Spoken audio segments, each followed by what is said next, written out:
This is not a story about drought, or nature, or misfortune.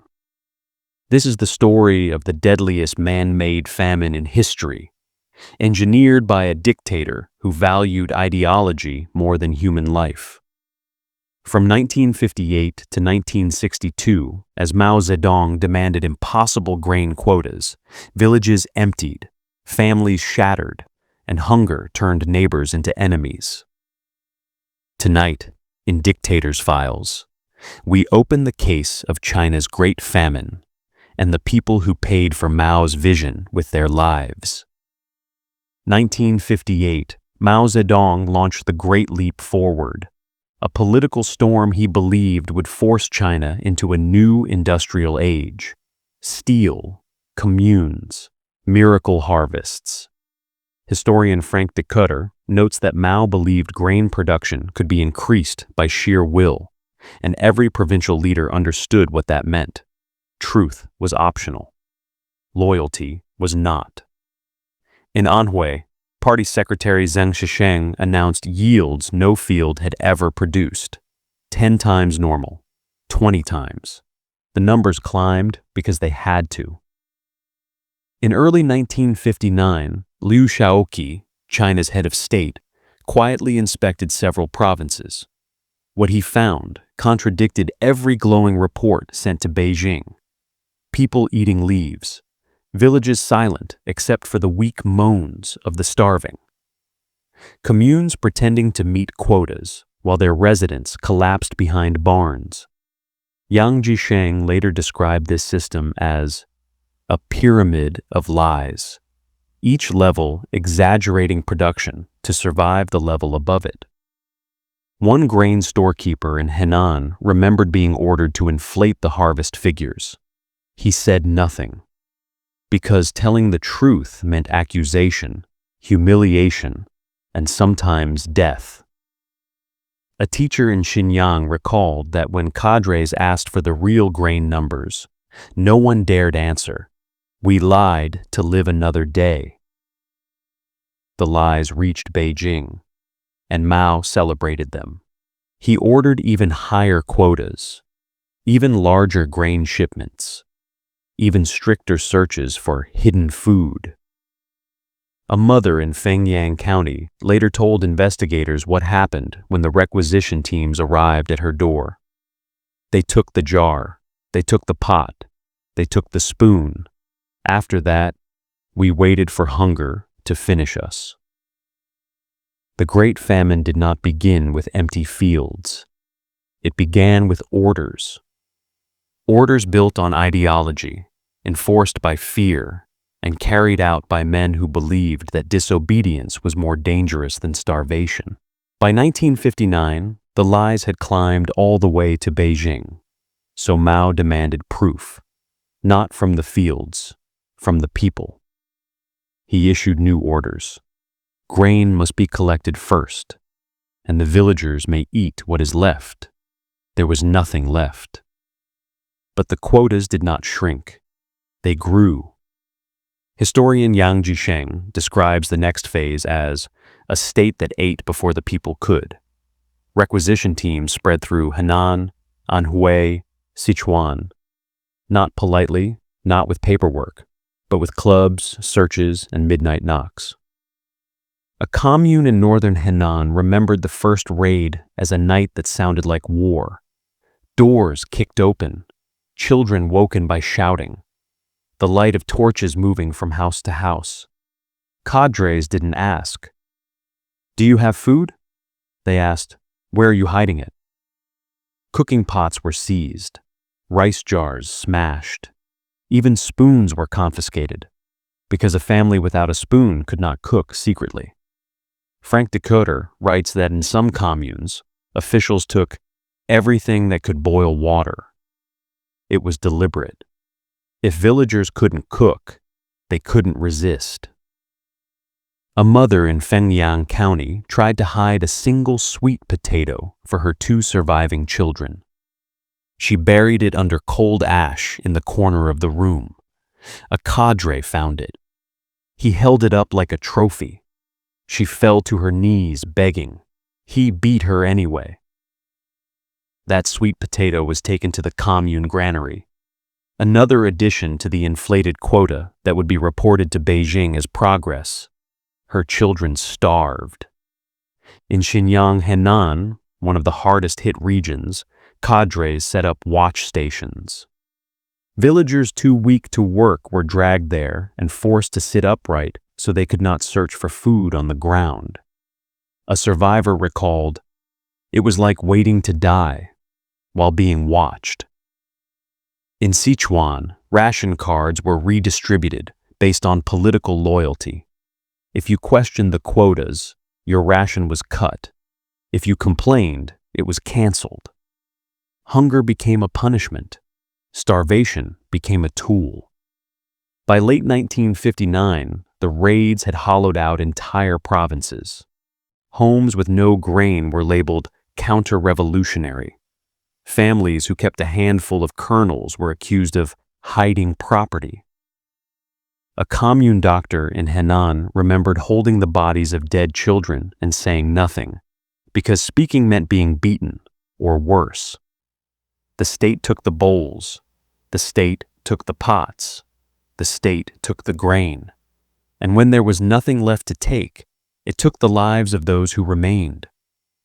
The famine was no longer an accident, it was policy. By 1960, the worst year, fields empty, barns locked, villages quiet except for the sound of wind and weeping. Historian Yang Jisheng wrote that by this point, hunger had stripped away the boundaries of humanity. In Henan, Anhui, Gansu, the living walked past the dead as if they were shadows on the road. When a state takes the food, it takes the rules next. A commune doctor in Henan recalled the first signs of collapse. Children eating clay, not for taste, for weight, to quiet the ache. He said they chewed it until their teeth cracked. Others boiled tree bark, mud, grasses that tore their throats. But hunger always wins. By winter 1960, in parts of Anhui and Henan, the famine crossed the final threshold. Yang Jisheng documented this with precision. Villagers exhuming the recently dead, families trading morsels of flesh for grain, starving parents unable to recognize the horror in front of them. It was not ritual, not madness. It was survival in a world stripped of every other option. One story survives from Henan, recorded decades later by investigators. A father with 2 remaining children. No grain, no work points, no rations. He found a body. A woman who had collapsed near the river. He took what he needed. He fed his children. He lived with the guilt until the day he died. He said, "Hunger makes devils out of men." In Anhui, cadres found a girl, 12, maybe 13, hiding in a grain storage pit. She wasn't there to steal. She was waiting. Her parents had died, her siblings gone. She stayed near the bodies because it felt safer than the empty house. When cadres pulled her out, she was too weak to stand. She died within a week. Decoder wrote of these scenes, "Death was a neighbor, and sometimes a meal." In the worst provinces, entire villages collapsed. People lay where they fell. Some dragged themselves to commune gates, not for food, for a witness, someone to see that they had lived. Even cadres could not hide the truth anymore. Reports, secret, trembling, reached higher levels.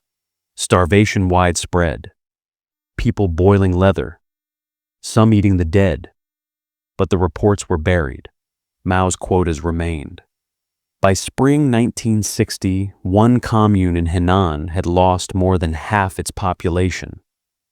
When investigators arrived years later, a surviving farmer told them, "We did not kill each other. Hunger killed us.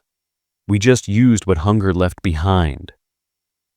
There was no shame in his voice, only emptiness, This was the world Mao's policies created, where ideology demanded the impossible and the impossible consumed the living. 1960. Hunger hollowed the land. But the famine did something deeper. It hollowed trust. The Great Leap Forward promised unity, communes, shared labor, shared grain. But when the grain was gone, China learned the cost of a system built on fear. Historian Yang Jisheng described this period as a society where survival required betrayal, where loyalty to Mao meant disloyalty to everyone else. Beijing ordered communes to establish mutual supervision teams, villagers monitoring villagers to prevent grain hiding. It became normal to report your neighbor, your friend, your relative. Confession meetings filled the nights. Whispers filled the days. A survivor from Sichuan said, "People stopped talking. We only listened for danger." In a village outside Dayang, a teenage boy reported his uncle for keeping grain from the commune. The grain was a handful of dried kernels his uncle had saved for his daughter. Too weak to stand, barely breathing. Cadres came at dawn, tore apart the house, found the kernels, beaten, arrested, gone. The girl died the next day. The boy lived with that memory until old age. He said, "I did it so we could keep our rations. I didn't want to die." This is what Mao's famine made of people. Not villains, but survivors. In Anhui, a girl, maybe 15, stood up in a communal meeting and accused her parents of hiding wheat husks. Cadres praised her, called her a model revolutionary. Her parents were arrested, dragged away, never seen again. When famine investigators interviewed her decades later, she broke down. "I thought they would just take the husks," she said. "I didn't know they would take my parents." In Henan, villagers began patrolling each other's yards. If someone was seen digging at night, they were accused of digging for hidden grain. In Gansu, families lit no fires, not because they had nothing to cook, but because smoke meant suspicion. One report recorded a man who caught his neighbor scraping frost from the ground and eating it. He didn't help. He didn't speak. He said later, "If I helped him, I would have starved too." As starvation deepened, people no longer mourned the dead. They feared what mourning would reveal, that they had nothing left, no food, no power, no protection. In commune records from the period, one sentence appears repeatedly. Villagers cooperate out of fear, not belief. By late 1960, the famine had turned communities into informant networks. Everyone watched everyone. Everyone feared everyone, not because they were cruel, but because cruelty was safer than starvation. This was the famine's quiet victory. It replaced humanity with obedience. 1959 to 1960. China's fields were failing, but the reports flowing to Beijing told a different story. Grain yields rising, communes thriving.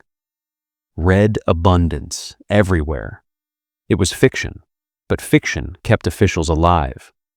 Historian Frank Decoter calls it a competition of lies, each county exaggerating production to please the one above it.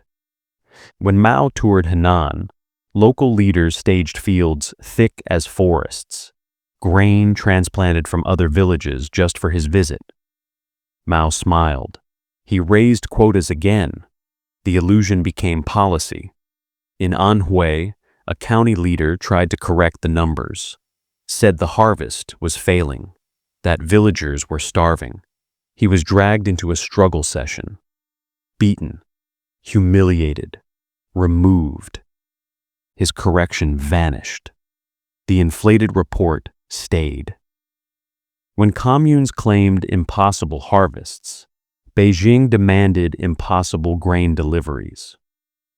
Teams arrived with wagons, took what little grain remained, and left villages with nothing. A clerk in Sichuan later said, "We wrote lies to survive, but the lies killed the people." Even as internal reports warned of starvation, Mao insisted the problem was rightist sabotage, not policy failure. He ordered stricter grain collection, stricter investigations, stricter punishment. Truth starved, then people starved. By the end of 1960, millions were dead, not because the harvest failed, but because the truth did. The officials lied upward, Mao believed downward, and the people paid the price in bodies. Starvation was everywhere, but even hunger had rules. In the Great Leap Forward, food was political. Your right to eat depended on loyalty. Historian Yang Jisheng documents it bluntly. Food became a reward. Hunger became punishment. In every commune, meals were tied to work points, but by 1960, people were too weak to work. And if you couldn't work, you earned nothing. And if you earned nothing, you didn't eat. It was a death spiral. A school teacher in Henan, already trembling from hunger, asked for a smaller task so she could earn points again. Cadres accused her of laziness. They forced her to kneel on broken bricks for hours. She fainted. She never taught again. Many communes built labor discipline rooms, small sheds or storage spaces where those accused of stealing food were punished. Some were tied to posts. Some were beaten. Some were left without water for days. A commune doctor remembered seeing a man locked for grain theft over 2 handfuls of husks. He lasted 3 days. Villagers labeled reactionary, lazy, or grain hiders were denied rations entirely. One cadre said during a meeting in Gansu, "Feed the loyal first, let the doubtful consider their errors." People understood the message: apologize, confess, obey, or starve. By late 1960, the famine was not only killing the weak, it was killing the disobedient, the outspoken, the unlucky. Food was no longer sustenance. It was leverage, control, punishment. The Great Famine did not just starve bodies. It broke people into silence, one empty bowl at a time. 1961, China's countryside was a graveyard, but Beijing insisted everything was fine. No famine, no crisis, just temporary difficulty.